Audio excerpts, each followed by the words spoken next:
right. Well, hey, Harry, thanks again for sitting down. Round 2 podcast. You were the first ever Captain's Collective podcast. I'm honored. And 5 years have gone by. Of course, we've been hanging out and have some fun stories. But it's great just to sit back right where it really began for me, here at your house, here in Sopchoppy, Florida, outside the boat shop you got here. And excited to have you on today. Thanks, man. It's fun doing this with you. I've enjoyed getting to know you and being your friend. Yeah, man, me too. I've learned a lot, and I'm excited to dive into some of that. But the first thing I just want to lead off with is, when you think about the past 5 years since we last sat down, what are some things that maybe you've learned since then, or maybe some interests that you've started to really lean into? What's new? Well, I've gone through a couple of girlfriends. That would be one thing I've learned. They come and they go.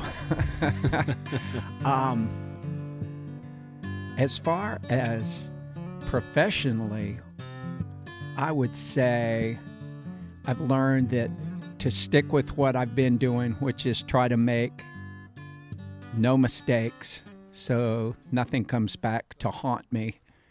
And that has been very beneficial for my business, to just not have problems. Mm-hmm. What does that look like for you, just trying to really focus on that? What it looks like, it's being very detail-oriented. You glue 2 pieces of foam together, and there's a little crack. You could just leave that crack and hope nothing ever happens, but if you fill it with putty, then there isn't a crack. Yeah. Stuff like that. Just making sure whatever you do it as best you can. Mm-hmm. And for you, as you've gotten older and you've built your business a little bit more, you've lived here longer, how has it kind of changed with your relationship with fishing? Are you fishing as much? Are you? I'm not quite fishing as much as I'd like to, or playing golf as much as I'd like to. Yeah. I'm still pretty much nose to the grindstone a lot of the time. So, but I enjoy it. What I really enjoy, Hunter, is designing and building something I haven't built before and seeing how it works out. Mm-hmm. And that's one of the things I've noticed is every time I come over, and I live right down the road, so I've probably honestly come over 100 times or more since we last interviewed and hung out, is every time I'm here, even this morning when I got here, you're like, hold on, let me show you this. Let me show you this. You're tweaking things and you're, building new things, new styles. For you, how do you try to kind of balance out that, okay, I have the Everglades, which is kind of the skiff that most people are interested in. That and the Legend, the Legend. How are you trying to balance, okay, I want to manufacture lots of these. Maybe manufacture is not the right word. And then I want to also have that freedom to be able to tinker. I'm really not good at balancing that out. If I didn't need money on occasion, I probably would just do what I like to do. Mm-hmm. But I have built this year, last year, a skiff that Luke and I water tested, and I'm now getting ready to make a mold off of, that I'm more excited about than any boat that I've built before. It doesn't have a name yet, but I'll say what it does. It has a 12-degree bottom with very aggressive lifting strakes, and it's 16 foot long.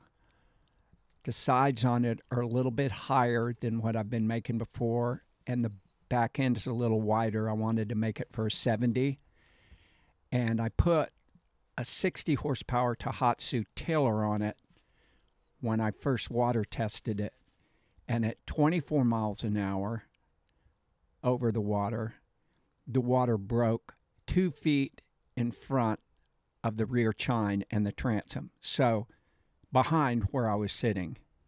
And at 34 miles an hour, it was breaking out of the corner of the transom. And it went 44 miles an hour, top end with Luke and I in it, no prop changing.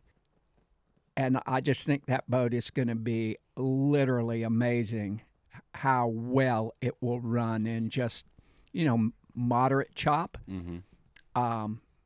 I haven't, we took it out on a pretty rough day, but it's a beautiful running boat, and it's really a pretty boat. So I'm excited about it. That's going to be this year's launch. Mm-hmm.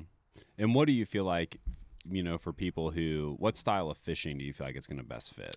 I would say the lower Keys, Florida Bay, of course, tarpon fishing and that kind of stuff. It's probably going to draft with you and I in it. So let's say 400 pounds of human beings, and then your regular gear. I'm going to guess it's going to be like 7.5 inches, maybe 8 inches. So that's reasonably shallow. It's way shallower than what I guided in. Mm-hmm. And so it won't be the stealth boat that you go up in the shallowest of water for redfish and snook and that kind of stuff. But I think bonefish, permit, most all guide fishing for 2 people, it will be a stellar little boat. And you're also building these pond boats, these pond skiffs. Tell us a little bit more about those, because you're very proud of those too. Well, it's actually just been, all right, it started out, my friend Steve Huff and I were fishing out of Everglades City, and he was telling me about this impoundment that's not too far from him, that you can't get a trailer down, blah, blah, blah. I sure would love to have a boat that I could, carry down there and throw in there. And I went, bro, I'll build you one next week, which I did. Brought it down to him. It weighed about, 45, 50 pounds, 12 foot long. It's a little bit smaller than what I've gravitated to. I started building them like 12 to 14 feet and with a little more beam to them. So just so that they're a little more stable. Mm-hmm. But, when you have a boat 12 or 14 feet long, you can put in the back of your truck and it weighs 60, 65 pounds. 2 people can easily pick it up, handle on one end, handle on the other, tote it down, throw it in the water. It just opens up a tremendous amount of water for somebody who doesn't want to paddle around in a canoe or a kayak. Mm-hmm. You can actually stand up and fish in it. Mm-hmm. And is the main application you're seeing people doing as far as powering it trolling motors, or? Yeah, so far. I mean, I'm not building transoms in them that are really designed for more than, you could maybe put a 6-horse on it. Mm-hmm. That's really not the destination of that boat. It's for somebody who knows where there's a piece of water that they can't get their trailer skiff into, and yet they think they want to go fishing there. Mm-hmm. So they bring their truck down there, pick it up, walk over, throw it in the water, put your electric trolling motor on, your battery in it, and go paddle out and catch some bass, maybe some snook or redfish or just whatever lives there.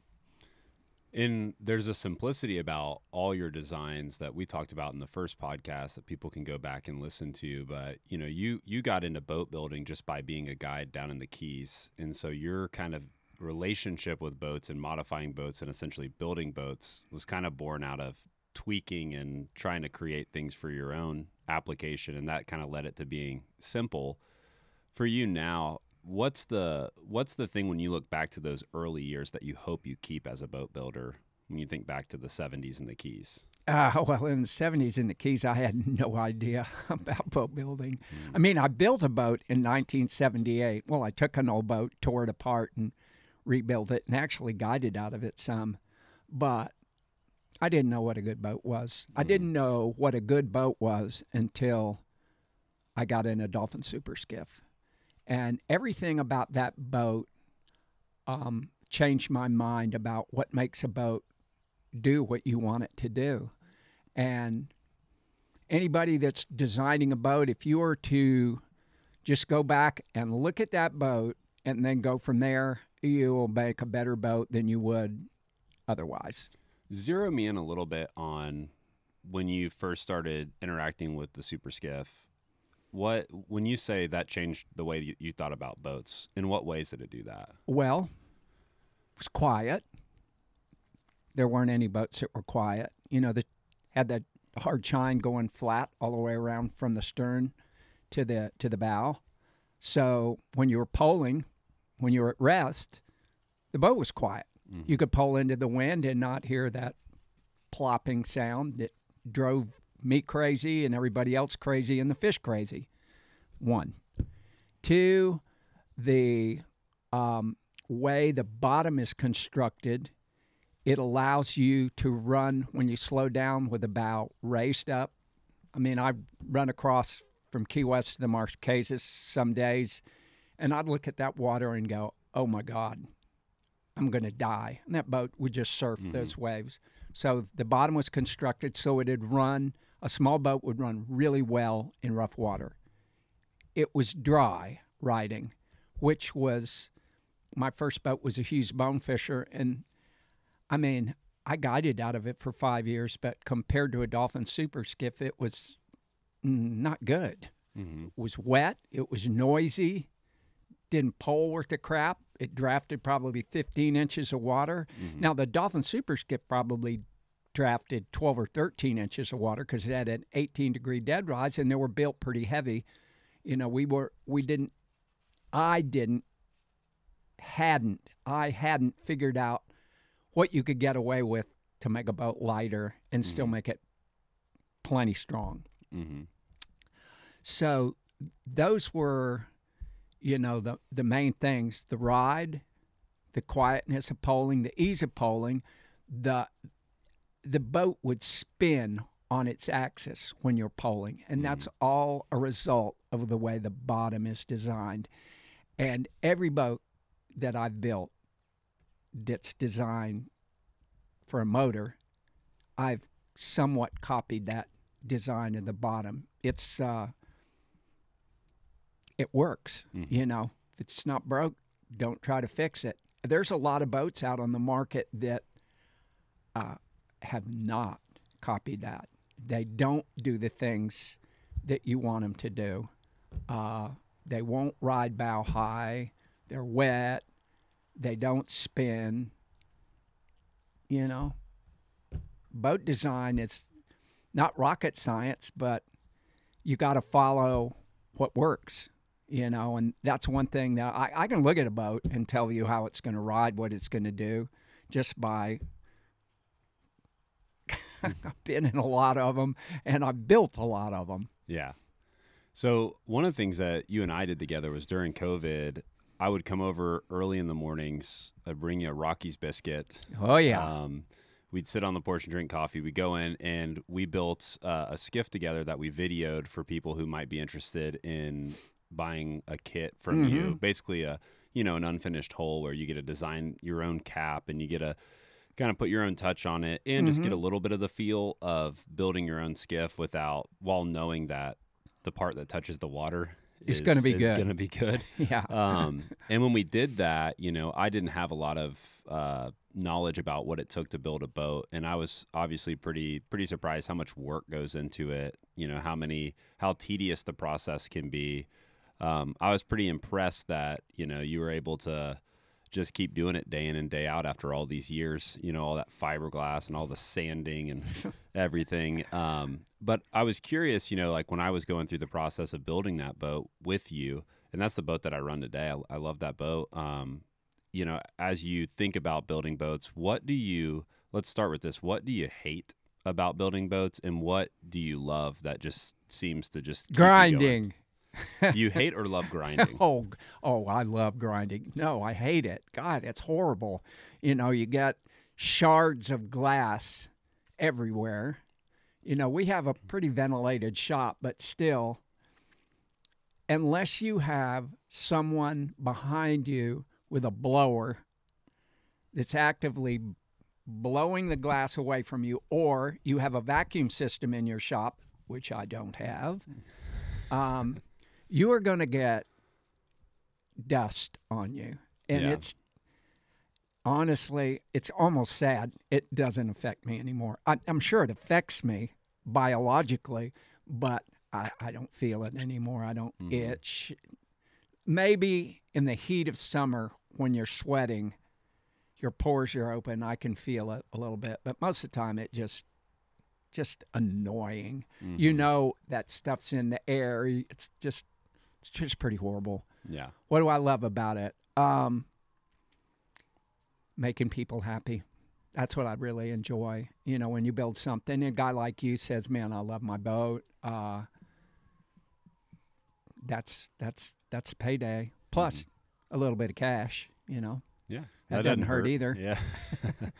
So, you know, one of the cool things about you is you get a chance to watch your son Luke, who I also did a podcast with, you know, build his career and his guide service.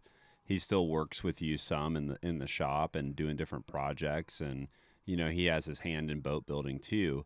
You know, as you look at your son kind of trying to cut his own trail and things, how does that feel as a father and somebody who's older, who's, you know, you've walked down it, you're on the other side of it? I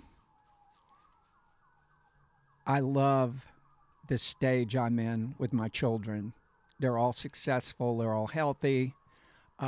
Luke is so far ahead of me at his stage in life to where I was in everything, from playing music to guiding to boat building to hunting. Whatever that boy puts his mind into, he's just really good at. And, you know, he's a great student of what he loves. And, you know, there's things in his life that I'm hoping for that he'll get. And I'm sure he will if he wants them bad enough. And other than that, you know, his loves and his talents are amazing. You know, he's a pretty incredible dude. And as you try to help him grow as an angler and a guide, what are the things that you're most focused on? I don't. Luke is very much a self-starter.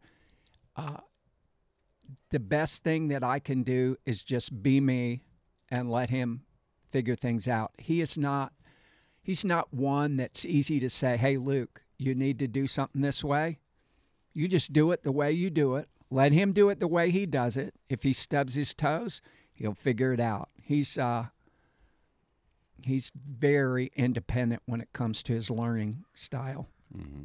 One of the things, you know this from last year, was right in the middle of my dad's tarpon season. You know, he was doing a lot of trips, and I think he had like maybe 11 in a row, and he had one day off in between all those trips, and he was going to do some tweaking on his boat, and he ended up calling my mom, and he's like, "I'm on the boat right now in the driveway," and he wasn't feeling good, and he just felt really tired, and he didn't know what was going on. I'd take him to the hospital, and he was just right on the edge of a major heart attack, huge blockage. They had to do, you know, emergency surgery, you know, and he walked out of there a couple days later. But obviously, I mean, he was just, had he been on a trip that day, they thought, man, he probably wouldn't have made it. And, you know, for me, that was a big paradigm shift, because it kind of makes the time I get with my dad and the time on the water a little bit sweeter. For you, how do you try to cherish the time that you do get? Because you guys are getting to fish some together. You know, you get to fish with Trey every once in a while with Luke, and locally you guys will slip out and water test a skiff, maybe check a couple things. I mean, for you as a father, how do you view that time with your son? Honestly, I wish that's all I had to do. If I could just spend it doing what I love and what my two sons really love, that would be heaven on earth. I'm planning a trip with the boys next January, the end of January. I went to Mexico this winter. We flew into Mazatlan and then drove north to a lake called El Salto, and we went bass fishing, which I've never gone bass fishing, but I had so much fun. It was beautiful, beautiful country, beautiful people, great fishing. And so I'm going to take my boys next winter. I'm really looking forward to that. As someone that's a dad to two young kids, and I know a lot of listeners, they're either parents of young children or maybe they just have relationships with younger siblings or younger people in their life. What advice would you give them looking back at, you've had this kind of wild career from full speed in the Keys to slow, easy living in the Panhandle. What advice would you speak into that? That's a great question. And if I could speak into young people's lives, I would say money will not answer your problems. Your children don't care about it. They want your time. And if you can spend time with your kids and teach them the things that you love and you're good at, you will have done a better service than any public school or private school will ever do for your kids. Because, book learning is one thing, but it doesn't really translate into most people's lives. It's just discipline. That's what it teaches you, discipline to actually sit down and do something. It's good for that. And you do actually learn things that you use as an adult, math, language. But as far as life and living it, I was super fortunate. My wife and I homeschooled our kids. Lindsay was in 3rd grade when we started, but Emily, John Hunter, and Luke, their whole schooling was homeschooled. So when I had a day off, marine biology, or we were going hunting, it was just those things. We took a summer and went to Montana for 3 months. And you just can't do that if you're, working an 8 to 5 with, some company. But I didn't, I was my own boss. I made decent money. When I had time, I spent it with my kids. And it's what I treasure the most about that whole experience was the fact that I did it, and all the memories and all the photographs and all the things that we have in common because of it. That's what I'd want them to know, that, spend time with your kids, do the things you love, do the things they love. Hopefully they'll do the things that you love too, the hunting and the fishing and all of that kind of stuff. It's a great experience. There's a guy, I've read some of his books, and he's just kind of one of those, he's like bald-headed, turtleneck wearing intellectual type. And his name's Seth Godin.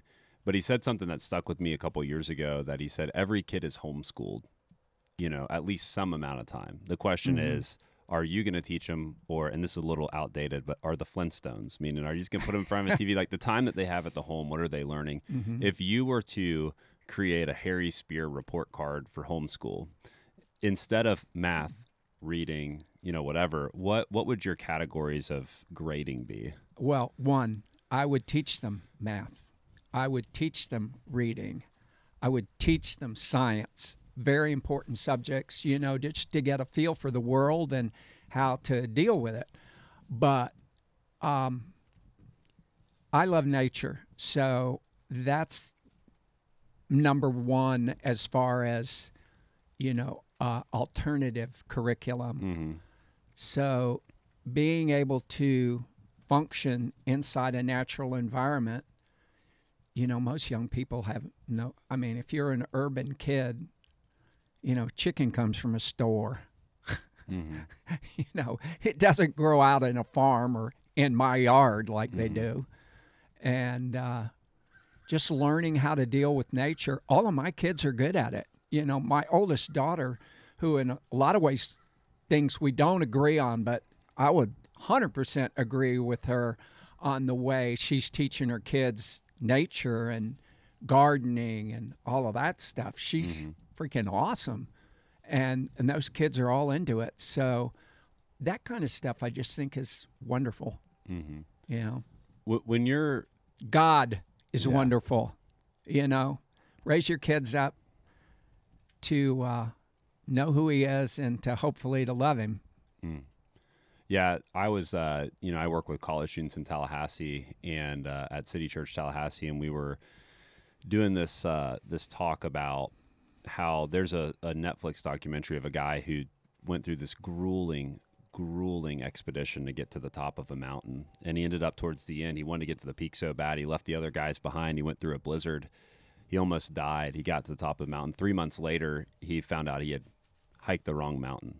And there's a metaphor for life there, that you can accomplish your goals and you can, be successful at checking off a list and yet be on the wrong mountain. And I tied that to Ecclesiastes, where Solomon at the end of the book is talking to his son, and he says, he's read all these books. This is Ecclesiastes 12. I've read all these books and I have all this wisdom, and here's what it boils down to: fear God, meaning, have an awe for God.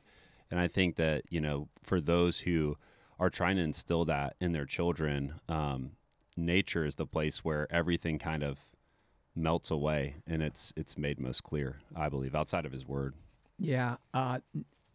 It's hard for me to look at the natural world and the universe and conceptualize how that could have happened without a creator.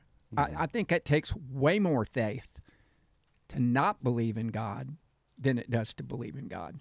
Mm-hmm. Way more. I mean, like hundreds of times. Some people are just so, I don't even know what the word is. They're just so tied to know God mm-hmm. that they can't see all the evidence of God mm-hmm. in nature. It's so complex. It's so beautiful. It's so interwoven. That just doesn't seem like there's no design. Mm-hmm. Yeah, and when you're watching all of these animals and all their natural patterns, and you're watching all these animals have this huge food chain which provides for itself, and it reminds me of the verse in the New Testament that says, the birds don't need silos, they mm-hmm. just, their food's provided, and how much more will the Lord provide for you? I know for you, a part of your story, faith is a big part of your life, and it's been a big part of your story. I know there was some sort of shift that happened to you when you were in the Keys, and we didn't really dive too deep into that, but do you want to do that now? Yeah, if you want to hear about it. Well, I prayed to receive Christ when I was 17, but I didn't do anything to grow my faith. I prayed. That was the only thing. And I prayed mostly when I was in trouble. Mm-hmm. Which was very, very seldom, I suspect, in the Keys in the 70s. There were moments in my life where I stood on the precipice and could have definitely dove into oblivion. And every time I got to that stage, which was probably 3, I prayed and I just heard that voice, don't do it, and I didn't. So there you have it on that. But when I was like 35, I had a customer, Christopher Parkening, one of the greatest classical guitarists of all the time. He studied under Andre Segovia, hugely committed Christian. And we had been fishing in Homosassa that year in May, and this was later in the summer. And he had asked me if I was ready to ask God back into my life. And I said to him, no, but I know that if I do, it will be the most important thing I ever do. And so a few months later, I was sitting on my boat. I just washed it. And I just was reflecting. I was going, everybody thinks I have the most awesome life, that everything is perfect in my life. Don't have a girlfriend. I don't have a hope for eternity.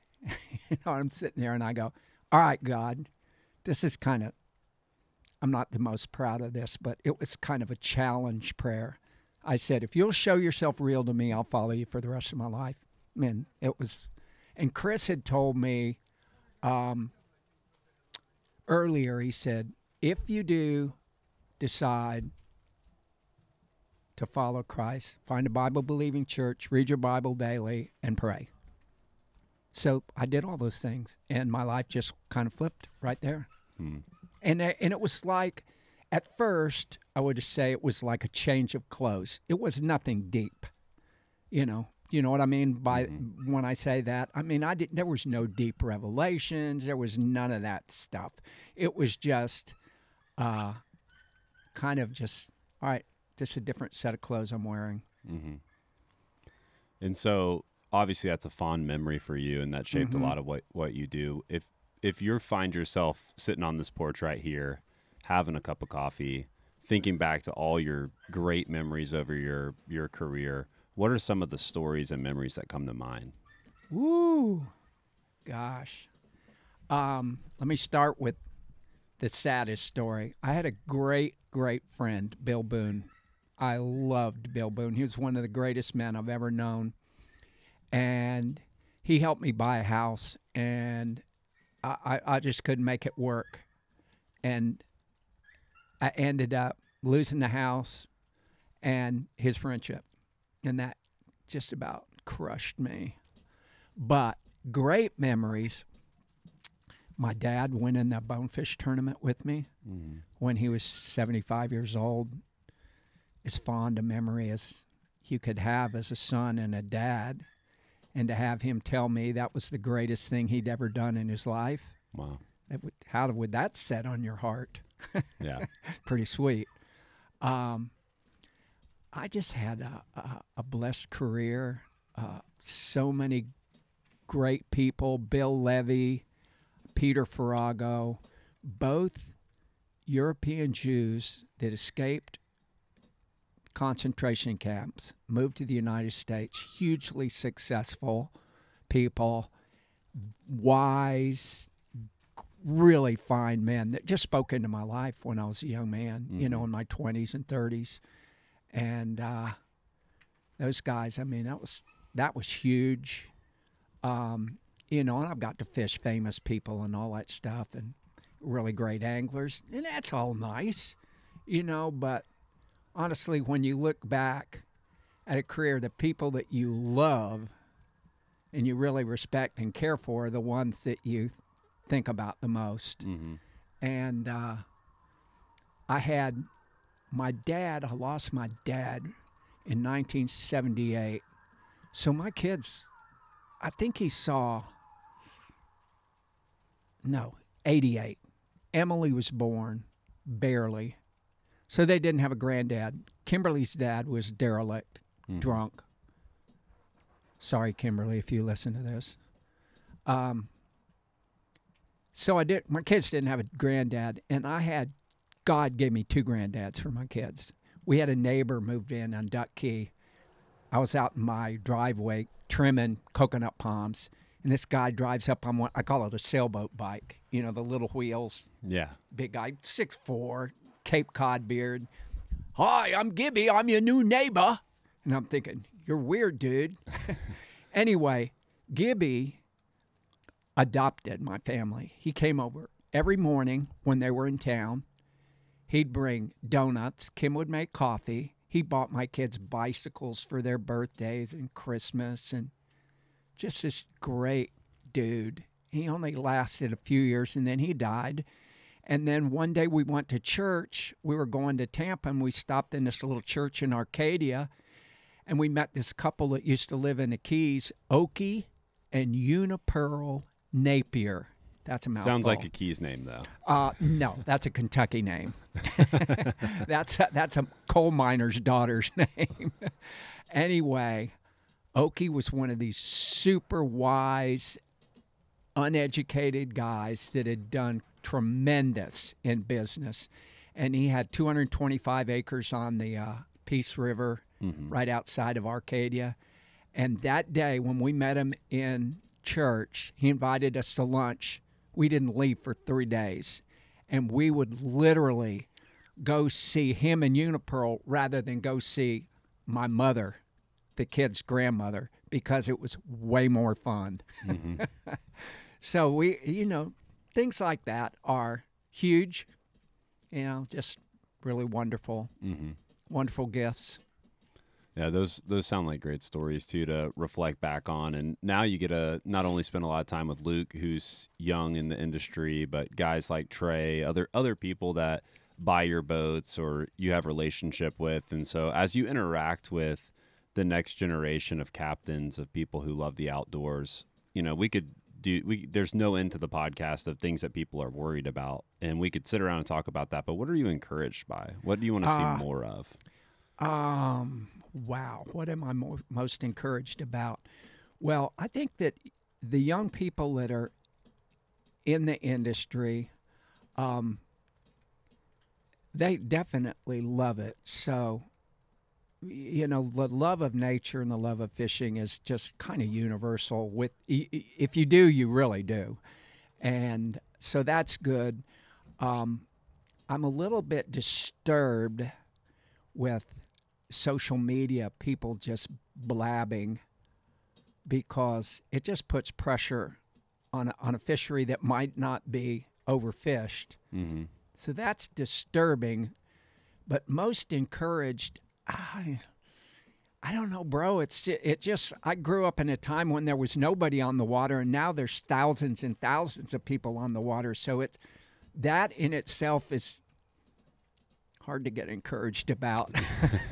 The water, there's so many people in Florida now. There's such a drain on the aquifer that, you know, comes out of Georgia and Alabama and the north and filters down. Even though you and I live on maybe the largest aquifer in the world, I've heard it called that, this coming out here between Panacea and Perry, that aquifer, all those underground rivers. There's tons and tons of water coming out, but still many, many of the springs that flowed and pushed water don't push water anymore. So, you know, there's a huge strain on the environment. A lot of people using it, all kinds of pollutants from 22 or 23 million people living in Florida, just living and breathing and doing what they do. It's hard. Mm-hmm. It's hard. The one thing I'm encouraged by isn't about the people. It's that life is so powerful. Life is it's going to win. You can almost kill it to extinction. And if you just give it a slight little break, it's going to win. It'll come back. Like the bonefish in the Keys, gone. They were gone. Almost not a single one. And now there's piles of them in the lower Keys, and they're growing. They're getting bigger every year. There's a bunch of them up in Biscayne Bay. I find that very encouraging. Mm-hmm. Other fisheries are taking it completely right in the shorts, but that doesn't mean they won't rebound. Mm-hmm. Like the permit fishery in the lower Keys, I've heard it's like the bone fishing was. Well, I know off the Everglades, they see giant schools of permit out in the Gulf. So the permit aren't dead. They've changed addresses. You know, I'm not the guy to talk to about the encouraging part. Well, let's zero in on this, because you said something about a love for the water. You fished with hundreds of clients, lots of other guides. You've just been around a lot of people fishing. And if you were going to dissect the heart of someone who loved the water, what does that look like? Something that I didn't have a great deal of when I was younger would be respect for the environment. I was harsh. I was a user, not a lover. So those people who love the environment, like fishing with Trey, he'll find a big old chunk of plastic, like 5 by 10 feet, that's all full of mud, and he'll throw it in his boat. I'd go, dude, I would never have done that in a million years. But there are people out there that they love where they live. They try to take care of it. I appreciate that hugely.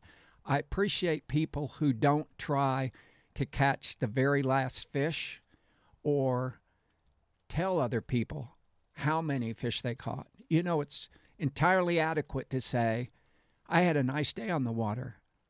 I caught a nice redfish. Well, you could have caught 20 nice redfish, but you could just say, I caught a nice redfish. Then you're not alerting everybody else. Oh, it's time to get out there. Yeah. You know, and that kind of stuff disturbs me, that people are so egocentric about what they're doing that they forget that not only are they screwing themselves, but everybody else that already knows about it. So that kind of an attitude would be very pleasing to see people not make it about them, but make it more about the environment and just the fact that, they get to go out there and do it.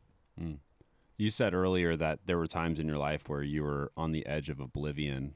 And we know that in the fishing community in particular, that it's just so easy to fall into just heavy usage and just a really dark spiral. Also in the fishing community, in today's world, it's easy to fall into the Instagram, the fame chasing, all of that. How would you instruct somebody to keep the straight and narrow of just that purity of fishing and being there for the right reasons and doing it the right way? I don't know. I think that if you, basically just what I said, I had a really nice day. You don't have to post a picture of a 150-pound tarpon. I mean, it's cool. I get it. A video of, I like to watch it. But if that person were to think, what is that doing to everybody else?